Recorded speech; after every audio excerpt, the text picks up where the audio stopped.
So, today, as you can see on the left side of the screen, we're once again gonna go ahead with some Reddit questions, or some Reddit things, or just some Reddit, you know, let's put it like this. It's just gonna be some Reddit. Yeah, I'm gonna scroll through, and the next one I'm gonna go, no, please go away. Thank you. This one. Today I learned that in 2006, Bill Murray, 56 at the time, accepted an invitation to a college party in the Scottish town of St. Andrews after a round of golf. He showed up and drank the vodka, did all the dishes and left. That's fucking great, you know. I just assumed, okay, now he did something extremely fucking shit. But no, what he did is he drank the vodka and did all the dishes and left. That's pretty cool. That's actually pretty cool. Some fun with Helvetica, the signs of the zodiac. Okay, today I learned that the first series produced by Cartoon Network was Space Ghost Coast, in 1994, and is considered instrumental in establishing Cartoon Network's appeal to older audiences. There is an appeal to older audience? I didn't know that. You know, I've always assumed because we have actually only had just some really, I don't want to say childish, but I mean cartoon series, like I don't even remember, you know, because I've been watching it like, I don't know, maybe 10 years ago or something. Probably, maybe a little bit more, when I've been like 8 or something. 8, 9, 7, 8, 9, something like that, I guess. And I don't know, like, of course, there's been some cool series, but not for adults. But at least, I mean, I don't remember, you know. But I also I don't remember a bunch of shit. Again, another today I learned, I'm sorry. Today I learned that around 1865, Abraham Lincoln's son, Robert Todd Lincoln, was saved by a man named Edwin Booth from a train platform. Robert soon after the incident sent a letter thanking Edwin for saving his life. Later in the same year, Edwin Booth's brother, John Wilkes Booth, shot Abraham Lincoln. Well, strange shit, isn't it? How to break the cycle of overthinking. Hello Reddit. I've been meaning to get this off my mind and decided that this community might be the best way to do so. And yes, it is actually, because he's already gotten 10 fucking comments in 20 hours, 64 upvotes. It is amazing, you know, and it still amazes me how many people are actually here to indeed just help other people. Like, it is insane, and I appreciate that so much, and I like that. Most of my life I've been struggling with anxiety, which has gotten worse recently, possibly due to quarantine and staying inside and being bored. I have tried meditating and noticed positive effects, but stopped recently, and I'm wondering if I should take on the habit again. Yes, you should totally do that. But basically, I'm a chronic overthinker. It is like, if I don't overthink, I feel like I'm not thinking enough and I'm missing out on life. If that makes sense, my logical mind knows that overthinking does more harm than good, but I cannot seem to stop this habit. Something that I've learned very, very recently is that you can't stop irrational things, irrational processes with rational thinking. It's not working. Just because it is not working. I think there might have been just a reason for that, but it is just not working. I think it also makes sense that it is not working. The thing is, yes, we all know that also smoking is bad and drinking is bad and all sorts of things are bad for us, but we're still doing them. It is also a habit, and most often we are just not stopping habits, or we're not breaking habits, or just pulverizing habits, but we are exchanging them with other habits. You know, we are just exchanging the habit of eating unhealthy with the habit of eating healthy, because there's no way that there is something in between, or healthier. Could also put it like this. And we never ever, it's not working, we just don't do that. We never ever just get rid of or break habits. We are always exchanging them. So since this is also a habit, what about exchanging it with something else? You could, once you see yourself start overthinking, do something else. I don't know what would make sense, to really be honest. But on the other hand, I mean, I'm also doing that. When it is about money, I fucking take such a lot of time to do things. Such a lot of time. It is insane. And I don't know, the thing is, we notice it and we see it. So what about, I don't want to say just, but what about making a decision? What about, I don't want to say just, but it does not feel right. What about making a decision and seeing what will happen? And doing this for a certain amount of time, like just making a decision without really overthinking, without really thinking about it. Okay, I'm just gonna do this, and that's it. You know, just doing it, and then just seeing whether it's been a good decision or not. But I think, I mean, overthinking, there is something worse than overthinking. I mean, I just also noticed that it is not something good. Don't get me wrong, please. It is something that can be really fucked up, but still, there is just worse shit than that. What made your ex the crazy ex? I don't know. I don't have a crazy ex. I just have an ex.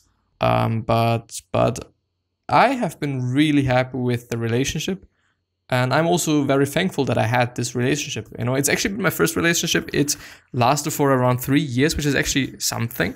And I've been able to learn really a lot of things, and I'm just extremely grateful for that. And I totally believe that I would not be the person that I am right now, And it is something that I'm just truly and deeply, from just the bottom of my heart, thankful for. And I've actually also said it to her, and she also said, like, yeah, she learned a lot from this relationship as well. And I think that I don't know, like, this is how it should be. I mean, we always can learn things. Of course, you can also focus on just not learning things. You know, this is something that you can easily do. But most often I do have to say that we can learn things if we want to. Of course, as I said, we can also just really go against it and be like, well, you know, I'm not going to learn anything. You know, we can actually do that. I don't know how to get over this fear of doing things. I can sit for endless hours doing nothing, but as soon as I even consider doing something, even something that should be fun, it's like my body shuts down and I have the overwhelming urge to lie down and sleep. This is something I'm constantly pushing through. No matter what the task is in front of me, I'm overcome with the urge to sleep, or to at least be laying down flat. I thought there was something physically wrong with me. I wondered how I could be so tired all the time, but it is not tiredness. It comes on when there is any form of expectation to do anything, no matter how big or small. I've been up since 6 a.m. and I'm sitting on my sofa wide awake and feeling good. Then I thought I should go get my laptop and sort some of my online banking. Suddenly it feels like I can't keep my eyes open or remain sitting up. Maybe I should read a little bit more about that. It's just loading, I guess. Yes. I had an eating disorder that almost killed me. I've been in recovery successfully for years, but I think since high expectations of myself and high levels of productivity were such a trigger point for me during my ED, I might have some kind of fear of phobia of expecting myself to do anything ever. When I went into recovery, my life had to go on hold entirely.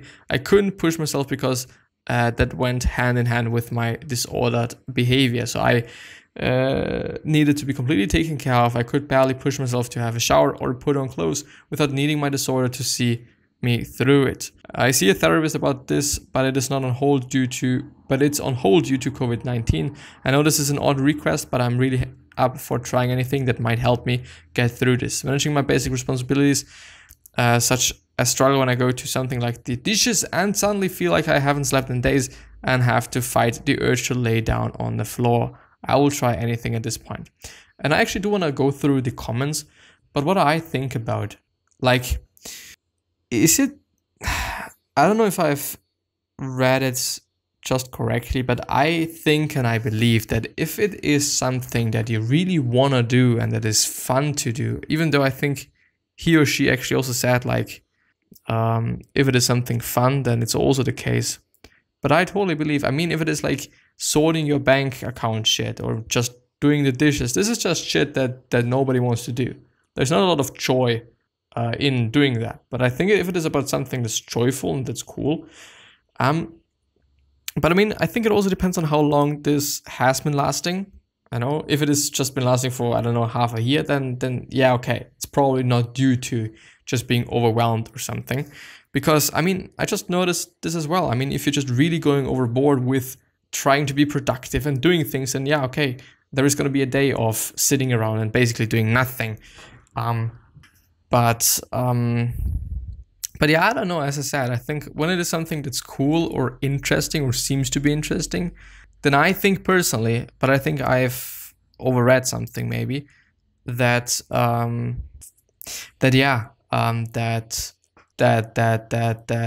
it's gonna be fine. And something else that I'm also seeing with myself essentially as well is that I often feel like, I just don't want to do this. I don't want to do that. I don't want to do whatever, even though it is actually something fun, something pretty cool. For example, just doing something with my boys, with my friends and stuff. I just immediately think like, oh no, I just want to be at home, do something. But once I am with my friends, once we are doing something, it is fucking amazing. So I think it is just some psychological fuckery. You know, it's just like, okay, your body's saying, or your mind is saying, you know, you don't really want to do this. But in the end, it is actually pretty cool, you know? Which means that, what about doing it? Once again, what about not just doing it, but what about doing it anyway? Of course, there should be, especially when there is something attached to that, something attached to pushing through, there has to be some moderation. So I don't know, if you push through something once, it's probably not going to be that bad. Doing one thing, I think, but I don't know. Let's actually check out what people are saying. Get a pet, start living for the pet and not for yourself. This is actually good advice.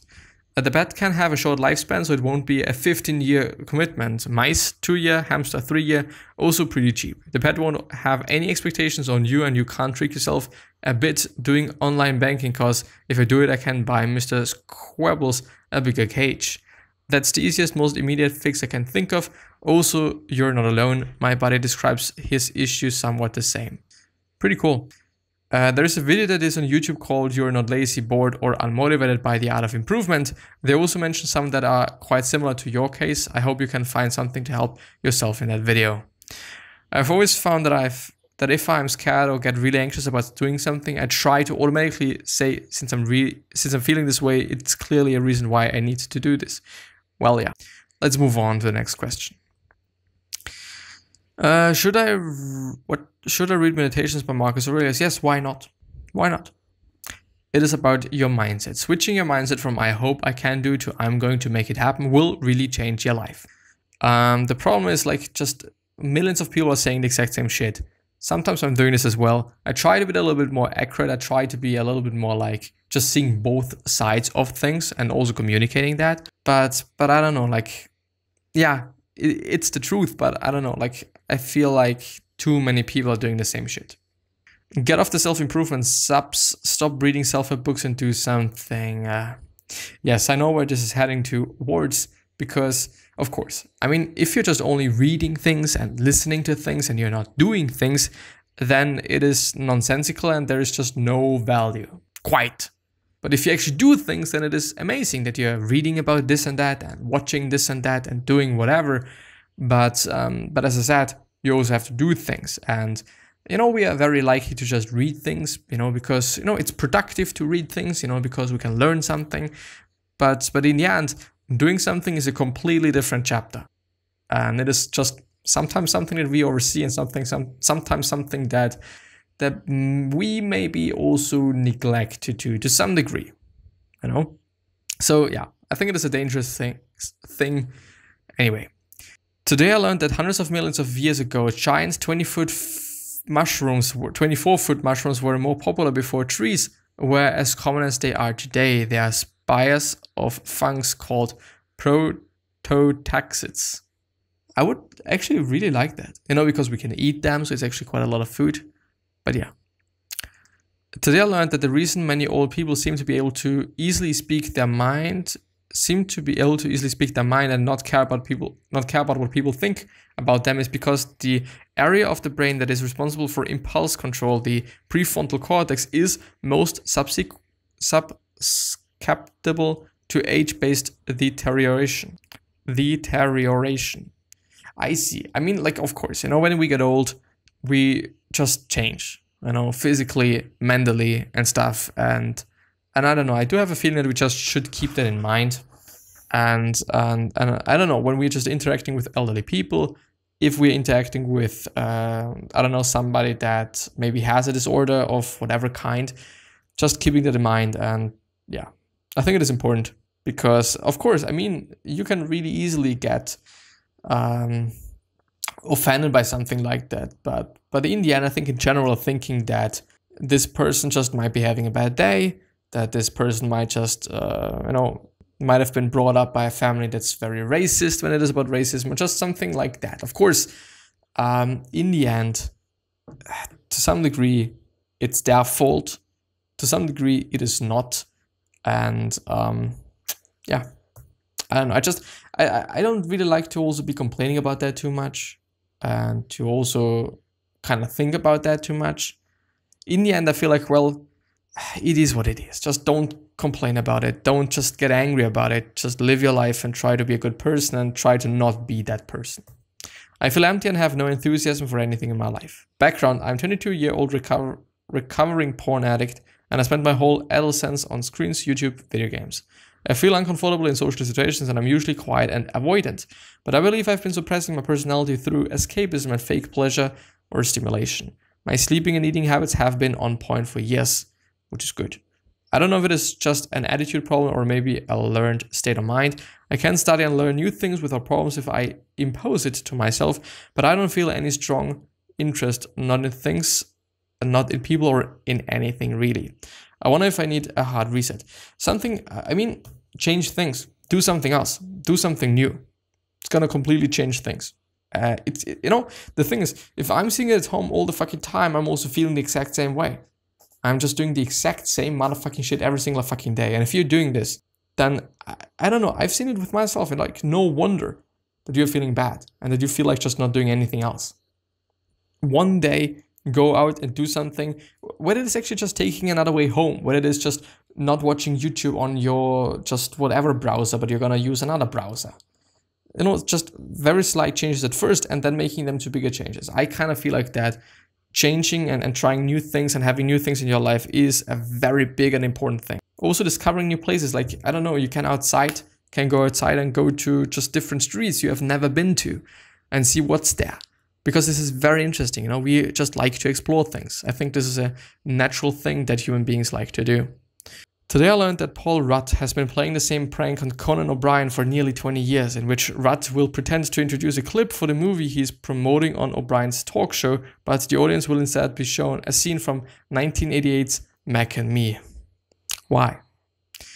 Today I learned of Sir Irvin Forbes, an intersex British aristocrat and ruled doctor who applied to change his sex in 1952. Afraid of possible ostracism, he alerted his patients, priests and friends in advance and found that they were universally supportive. He married his partner in a church a month later, which is amazing. I enjoyed it. And this is going to be the last one. Today I learned early in his career, H.B. Reese, inventor of the Reese's Peanut Butter Cup, created two nearly identical candy bars. The Lizzie bar was named after his oldest daughter, and the Johnny bar was named after his son. The only difference between the two was that the Johnny bar had nuts. I mean, it is funny because of the nuts, obviously, but but yeah, anyway, this is gonna be the end of the episode. So I really have to thank you for being here with me and going through this with me. And I wish you the best health, happiness, and also success, and also hope that you're going to remind yourself and you're going to be remembered, which basically means your legacy and basically means just being a nice person and then also being remembered as a nice person, which is a pretty cool thing. But yeah, 3 other questions that I have you are, why are you here? What are you trying to change? And what is bothering you the most? These 3 questions are hopefully going to show you your purpose and maybe even a business idea, which is a pretty cool thing. Another question that I have you that you should be asking yourself is, what could you essentially say, besides doing and making and creating, that is going to change somebody's life? Because I totally believe from the bottom of my heart that we all can do something and that we all can make something that, or just say something to another person that is going to change their life. And I think this is amazing. But yeah, with that being said, hopefully going to see you next time. Thank you very much. Please stay patient, kind, and generous. And I'm hopefully going to see you next time. So bye-bye.